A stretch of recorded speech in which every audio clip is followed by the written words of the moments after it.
One's ready. One's ready. Go!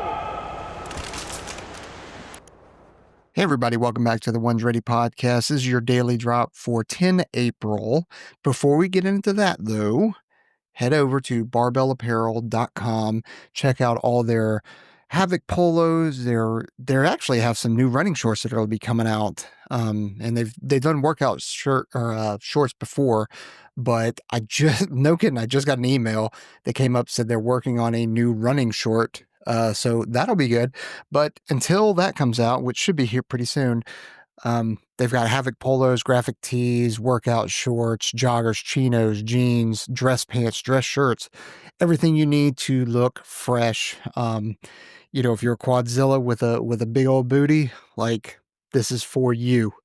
It's all I wear. It's the only jeans that I prefer and can actually fit into. So it's pretty nice. Also, if you guys weren't tracking, we are doing another operator training summit. This one is going to be in San Diego, specifically La Jolla, on the 21st and 22nd of June. If you want to attend or you are interested in more information, reach out to jared@onesready.com. Give me a chance to get with you and get you the link to the chat. If you don't want to email and you happen to be following us on Instagram, or you want to comment on here, then I'll get you sorted. So I probably shouldn't be putting my email out to everybody. Now that I realize that, it's not great.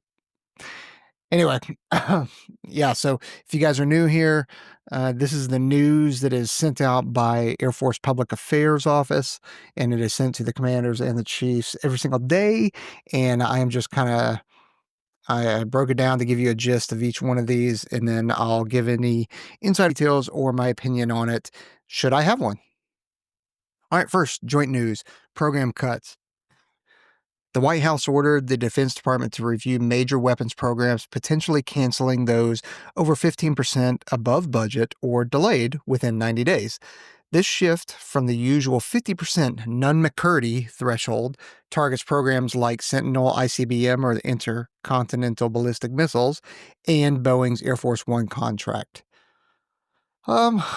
Man, contracting and acquisitions is a nasty process. Plus, if you add in previous years of mismanagement of funds, mismanagement of budget and forecasting, future requirements and future needs, plus the Air Force and the Space Force, for that matter, hasn't gotten the budget that they should have been getting, considering that, the Air Force carried most of the weight during Afghanistan and Iraq, then, yeah. It's unfortunate, but that's kind of reality of it, and it's where we're at right now, especially in this fiscally constrained environment. So, B-2 deployment. Defense Secretary Pete Hegseth suggested that Iran interpret the recent B-2 bomber deployment to Diego Garcia as it sees fit, amid U.S.-Iran nuclear talks. He underscored President Trump's goal of peacefully preventing Iran from acquiring nuclear weapons. Dude, that is gangster. I don't know, man. Yeah, we put those things up there. You interpret that however you want to. If you want to be upset about it, you want to take it as a friendly reminder that we're going to whoop your ass. Like, whatever, dude. Take it however you want. So I dig that. Next is nominee approvals. The Senate Armed Service Committee approved Trump's picks. Retired General Dan Kane for the Joint Chiefs Chairman, and Troy Mink for the Air Force Secretary. Kane pledged to stay apolitical and accelerate tech deployment, while Mink pushes for advanced Space Force capabilities. Raising Kane, worked for him before. He's a good dude. I do say, like, all of our general officers and all of our folks should stay apolitical. However, that has not been the case in the past, which is unfortunate, which is one, why you've seen a lot of firings, why, one, there is a new Joint Chiefs, because the other one was a real piece of work.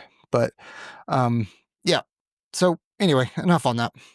Navy collaborative combat aircraft. Navy officials are collaborating with the Air Force to develop interchangeable collaborative combat aircraft drones, sharing architecture and control systems, as they freaking should. Like, there's no reason that the Air Force should have some, the Navy should have some, and they don't freaking talk together. That makes zero sense. So I'm glad they're actually doing this. We'll see how it works, though. I am optimistically skeptical, though. The Navy aims to adapt Air Force CCA advancements for carrier operations, building on MQ-25 lessons. All right, next, Panama Canal Control. Panamanian officials stated that the U.S. via Defense Secretary Pete Hegseth recognizes Panama's sovereignty over the canal, though no U.S. bases will be allowed. Hegseth emphasized protecting Panama from malign influence while affirming the canal's location within its borders. I got it. They're a sovereign nation, but we built that thing. We funded it. We keep it safe. I think it's ours. Just saying. I think it's ours. Prove me wrong. I don't know. All right, next, vaccine refusal. Service members discharged for refusing the COVID-19 vaccine have until April 2026 to seek reinstatement, with the Pentagon eager to welcome them back. I doubt that. Around 400 of the 8,000 affected soldiers have shown interest, and the Air Force will proactively contact eligible former airmen. So, man, if I can see somebody coming back into service if you were so close to retirement, like you were at the 18-year mark or 17-year mark, and all you need to do is do a little bit more time and then get your retirement. If you're 4 years in or at the 10-year mark, one, you've probably already moved on and have a different career. And two is the way that the military treated you and the leadership that treated you, you probably want nothing to do with them. So why would you actually help them out? Like 400 out of the 8,000 probably sounds about right. Because those 400 were probably really close to retirement, or they need to get back in for maybe a few other reasons. But like, it's not going to be great for them because then they are behind in terms of professional development. They're behind in terms of qualification. They're behind in terms of promotion rate. So, man, I don't know. I can't pretend to be in their position, but like, it would have to be something very specific to get me to come back in after what the DoD did to these folks. All right, Air Force news. Family days were cut. The Air Force and Space Force canceled all 2025 family days tied to federal holidays to prioritize mission execution, per a memo from the acting secretary, Gary Ashworth. Commanders can still grant passes with operationally feasibly, when operationally feasible amid a high operations tempo environment. Basically, all they did was just blanket, like, because there were blanket Air Force, like, hey, this is a family day for all Air Force members. Well, all they did was just push it down to the wing commanders to do, which is fine. Essentially that's like, federal government giving the decision for things to go back down to the state. Like, that's kind of where it should be, I think. But whatever. I don't really care one way or the other. Border missions. The Air Force has flown over 50 ISR missions along the southern U.S. border, logging 570 plus hours to support Homeland Security efforts. Chief of Staff David Alvin emphasized this priority, with cartels responding by ramping up drone surveillance. Yeah, shit's gonna get sporty down there, peeps. I ain't gonna lie about that. You start putting troops and boots on the ground too, like, yeesh, man. These special operations goons are about to get their gun on, laying that scunion. Same with the drone pilots, actually. Any of those guys are going to start rifling Hellfires. It's going to be epic. All right, next, a Frankenjet. The Frankenjet F-35A, rebuilt from 2 damaged jets, is back in service after a $11.7 million and a 2-year repair effort. The project showcased advanced repair capabilities for tactical fighters, costing less than anticipated. I don't know why this is news. Maybe because it's the first F-35 jet to be Frankenjet, but like, we do this all the time with all of our jets.